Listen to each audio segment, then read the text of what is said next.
Assalamualaikum warahmatullahi wabarakatuh.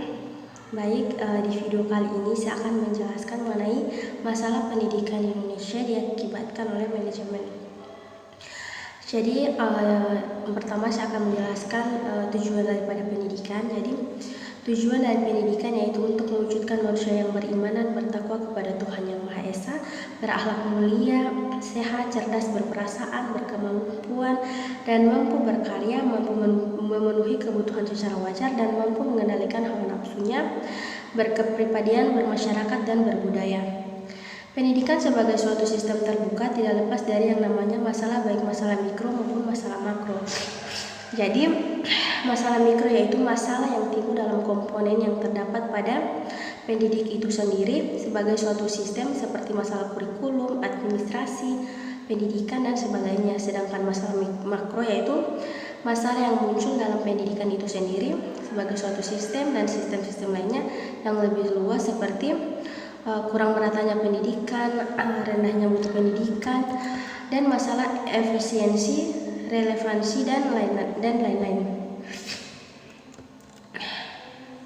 Berkaitan dengan permasalahan yang sering terjadi di Indonesia, semestinya kita mengidentifikasikan permasalahan tersebut, sehingga dengan mengidentifikasi permasalahan, pendidikan kita mengetahui letak permasalahan yang sebenarnya dan berusaha untuk memberikan atau mencari solusi daripada permasalahan tersebut.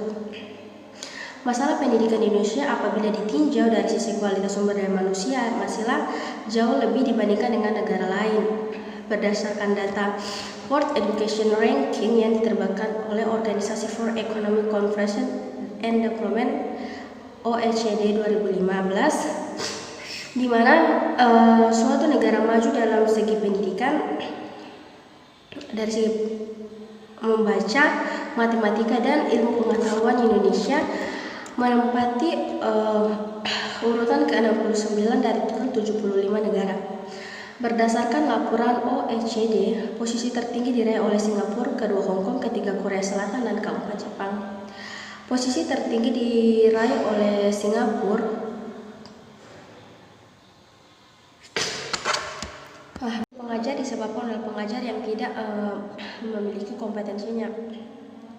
Misalnya saja pengajar A mempunyai dasar pendidikan di bidang bahasa, namun ia mengajarkan keterampilan yang sebenarnya bukan kompetensinya. Hal tersebut benar-benar terjadi jika melihat kondisi pendidikan di lapangan yang sebenarnya. Hal lain adalah pendidikan tidak dapat mengkomunikasikan bahan pengajarannya dengan baik sehingga mudah dimengerti dan membuat tertarik peserta didik. Dalam beberapa tahun belakangan ini kita menggunakan sistem pendidikan kurikulum 1994, kurikulum 2004, kurikulum berbasis kompetensi yang mengubah proses pengajaran menjadi proses pendidikan aktif, hingga kurikulum baru lainnya. Ketika mengganti kurikulum, kita juga mengganti cara pendidikan pengajar, dan pengajar harus diberi pelatihan terlebih dahulu yang juga di mana mereka harus menambah biaya pendidikan, sehingga amat disayangkan jika terlalu sering mengganti kurikulum yang dianggap kurang efektif lalu langsung menggantinya dengan kurikulum yang dinilai lebih efektif. Konsep efisiensi akan tercipta jika keluaran yang diinginkan yang sekecil mungkin dapat menghasilkan keluaran yang optimal. Organisasi ini menentukan peringkat negara mana yang terbaik dari segi membaca, matematika, dan ilmu pengetahuan. Indonesia menempati urutan ke-69 daripada 75 negara berdasarkan laporan OECD. Posisi tertinggi diraih oleh Singapura, yang kedua Hong Kong, ketiga Korea, dan yang keempat Jepang. Sementara untuk Indonesia mendapat nilai membaca hanya 402, matematika 371, dan ilmu pengetahuan alam hanya 383. Pemeringkatan pendidikan dunia tersebut berhubungan dengan program for International Student Assessment atau yang dikenal dengan PISA. PISA sendiri adalah program yang cukup disegani di seluruh dunia. Dengan kondisi peringkat pendidikan Indonesia dibandingkan negara-negara di dunia, banyak faktor yang menentukan keberhasilan dari peserta didik. Mulai dari sarana prasarana sekolah, kondisi ekonomi orang tua, peran pendidikan, lingkungan belajar, lingkungan keluarga, dan faktor psikis dan peserta didik, dan masih banyak faktor-faktor lainnya. Jadi, permasalahan pendidikan Indonesia yang akan saya jelaskan di situ mengenai efisiensi pengajaran. Efisiensi yaitu bagaimana agar menghasilkan efektivitas dari suatu tujuan dalam proses yang lebih mudah. Dalam proses pendidikan akan jauh lebih baik jika ia memperhitungkan untuk memperoleh hasil yang baik tanpa melupakan proses yang baik pula. Hal itu juga yang kurang jika dilihat dari pendidikan yang ada di Indonesia. Kita kurang mempertimbangkan prosesnya, hanya bagaimana dapat meraih standar yang telah disepakati. Beberapa masalah efisiensi pengajaran Indonesia adalah mahalnya biaya pendidikan, waktu yang digunakan dalam proses pendidikan, mutu pengajaran, dan banyak hal lain yang menyebabkan kurangnya efisiensi proses pendidikan Indonesia, yang juga berpengaruh dalam peningkatan sumber daya manusia Indonesia yang lebih baik. Jika berbicara tentang biaya pendidikan, tidak hanya berbicara tentang biaya sekolah, training, kursus atau lembaga pendidikan formal atau informal yang dipilih. Namun, kita juga berbicara tentang properti pendukung seperti buku dan berbicara tentang biaya transportasi yang ditempuh untuk dapat sampai ke lembaga pendidikan telah kita pilih. Di sekolah negeri memang benar jika sudah diberlakukan yang namanya pembebasan biaya pengajaran. Namun peserta didik tidak hanya itu saja. Kebutuhan lainnya seperti buku, alat tulis, seragam, dan lain sebagainya yang dapat kita lihat itu diwajibkan oleh pendidik yang bersangkutan. Selain masalah mahalnya biaya pendidikan di Indonesia, masalah lainnya adalah lamanya waktu pengajaran.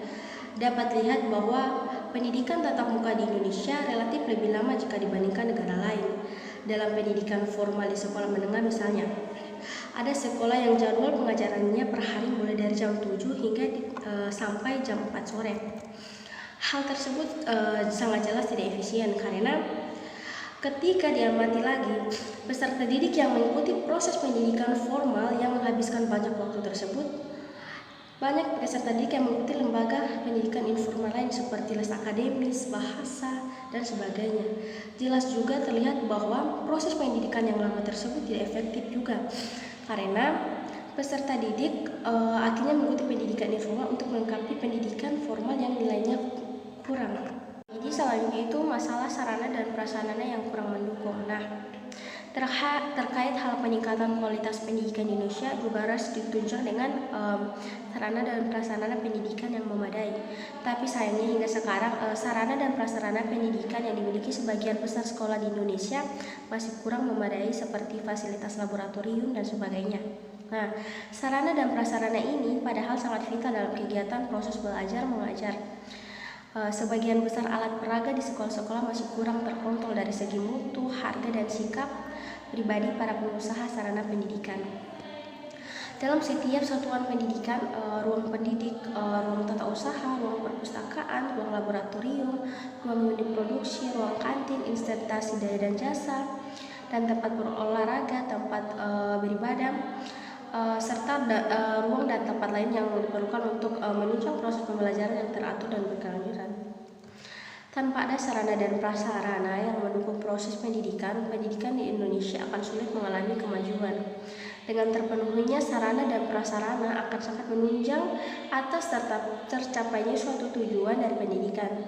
Sebagai seorang personal pendidikan, kita dituntut untuk menguasai dan memahami administrasi sarana dan prasarana untuk meningkatkan daya kerja yang efektif dan efisien serta mampu menghargai etika kerja sesama personal pendidikan sehingga akan terciptanya keserasian, kenyamanan yang dapat menimbulkan kebanggaan dan rasa memiliki baik dari warga sekolah maupun warga sekitarnya.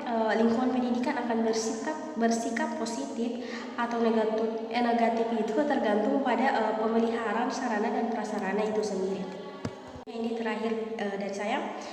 Pada zaman sekarang dibutuhkan sebuah lembaga yang membantu pemerintah untuk meningkatkan mutu pendidikan, menjalin kerjasama untuk memperoleh dana pendidikan, dan menggalang dukungan untuk pendidikan agar menjadi lebih baik.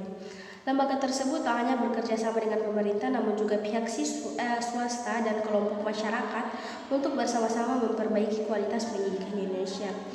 Dalam meningkatkan mutu pendidikan, lembaga tersebut melakukan pendampingan kepada guru-guru di Indonesia dan pemberian apresiasi kepada guru-guru kreatif dan memunculkan inovasi dalam dunia pendidikan.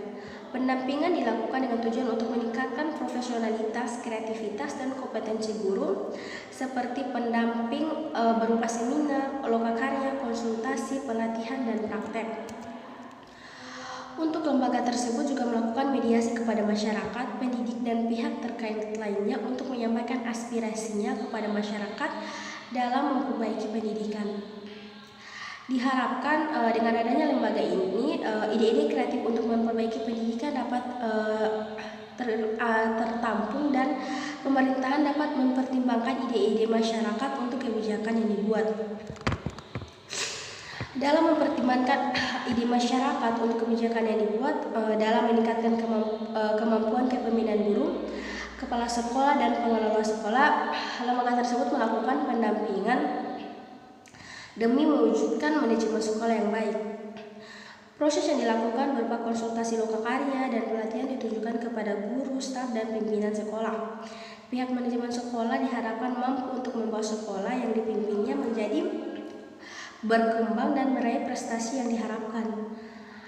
Lembaga tersebut juga berperan membantu manajemen sekolah untuk mengembangkan kerjasama dengan instansi-instansi terkait guna memperoleh dana pengembangan infrastruktur sekolah.